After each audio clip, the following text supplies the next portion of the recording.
Samsung just announced the Galaxy S6 and S6 Edge, but before you pick one up, here are 5 things you need to know.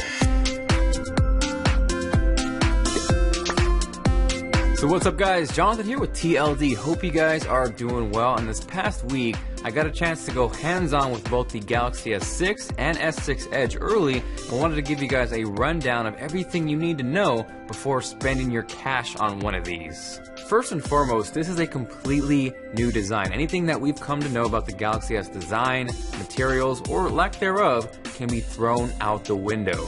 This is a completely different animal constructed out of aluminum and glass, and it feels really good.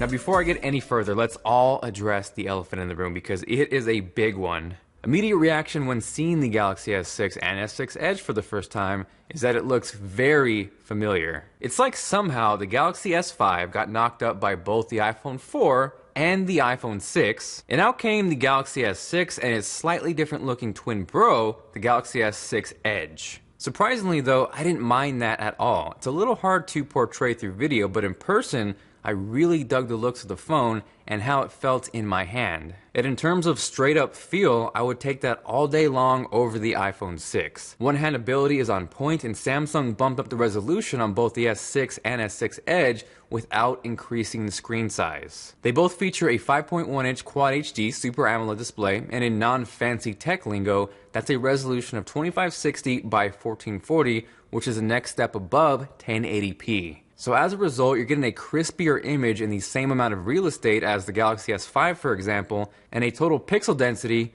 of 577 pixels per inch. Now the next thing you need to know is straight out the differences between the two. The S6 and the S6 Edge are actually marketed equally by Samsung. It's not like before where the Edge was some experiment SKU where they were just kind of testing the waters. These are both equal full-fledged flagships, so I kind of wanted to help you guys separate between the two and ultimately help you figure out which might be better for you. Aside from the actual edges on the S6 Edge and a slightly larger battery, everything is literally identical. As I mentioned, they both share the same screen, but they both also share the same 8-core processor, 16 megapixel camera, 3 gigs of RAM, and both are running Android 5.0 Lollipop. The S6 Edge has a slightly larger battery coming in at 2600 milliamp hours, whereas the standard S6 is 2550, very minimal, and I wouldn't expect that to translate into better battery life. Rather, I would think that slight bump is to compensate for the actual edges on the Galaxy S6 Edge. So really, it comes down to whether or not you think you'll take advantage of those edges. Unlike the Galaxy Note Edge, where you were limited to one side, this has two, so you can actually choose which side you want the text to appear on. It has a bedside mode where it's going to faintly display the time, so A, that's going to reduce power draw,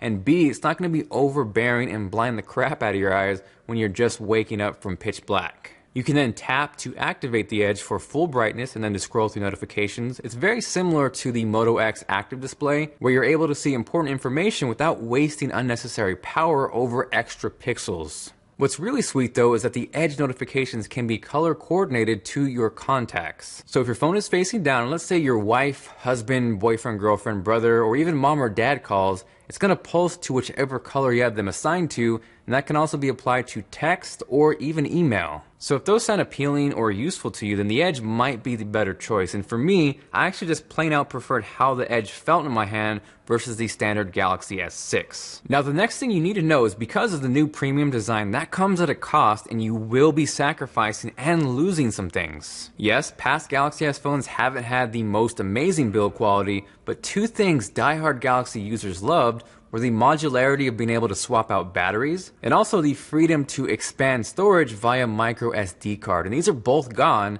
on both the Galaxy S6 and S6 Edge.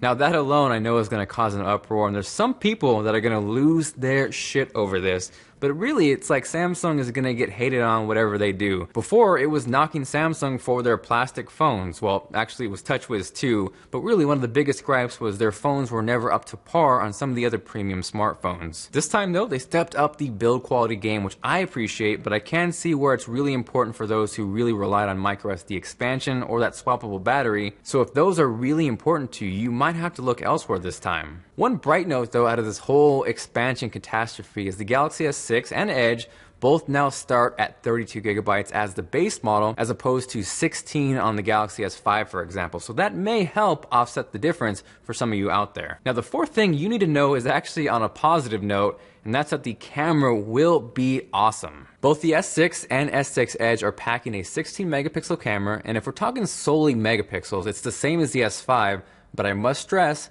megapixels are not everything. In addition to getting OIS on the rear camera, you're also getting a bump on the front-facing camera. That's going up to 5 megapixels as opposed to 2 on the Galaxy S5. You're also getting a lower aperture on both cameras at f1.9, and that's going to equate to better low-light performance and also more of that blurred-out background look on those close-up shots. You also get insanely fast access to the camera now just by double tapping the home button, and this can be accessed from anywhere on the phone. It doesn't matter which application you're using, and testing it out in person, this works really well. On top of that, both feature real-time auto HDR and tracking autofocus, and this is going to be helpful when you have a moving subject. It's going to lock onto them and keep focus as he or she is moving. In this case, shout out to the awesome Lamar Wilson for being my model. Now, the last thing you need to know, and this may be a huge deal breaker or very important for some of you out there, and that's not to expect great battery life. Even comparing the Galaxy S6 and S6 Edge to the Galaxy S5, they both have a lower capacity battery, and then on top of that, you combine a higher resolution screen. It's probably not going to be amazing. The upside, though, is the processor is more efficient, and I don't think that's really going to translate again to better battery life.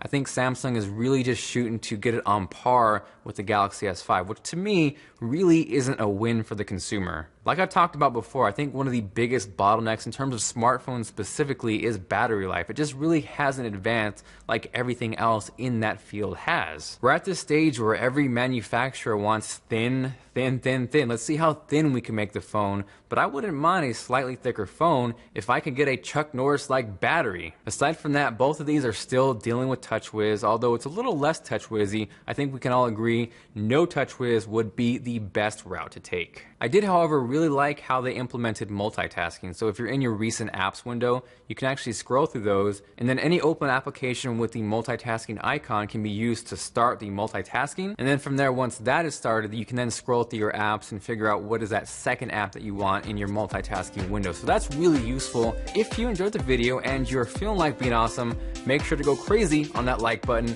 And of course, in return, you get a virtual high five at your face. Aside from that, I didn't get a ton of time with both devices, so this of course isn't a review, but those are coming very soon, so definitely stay tuned for that and feel free to subscribe. That way you don't miss out on those. If you guys have any questions, drop me a line down below or hit me up on Twitter at TLD Today. And actually, my good buddy Austin Evans, he just released his video on the top 5 Galaxy S features, so if you want to check that out from a different perspective, go ahead and click here or check it out in the link below. This is Jonathan with TLD, and I will see you guys later.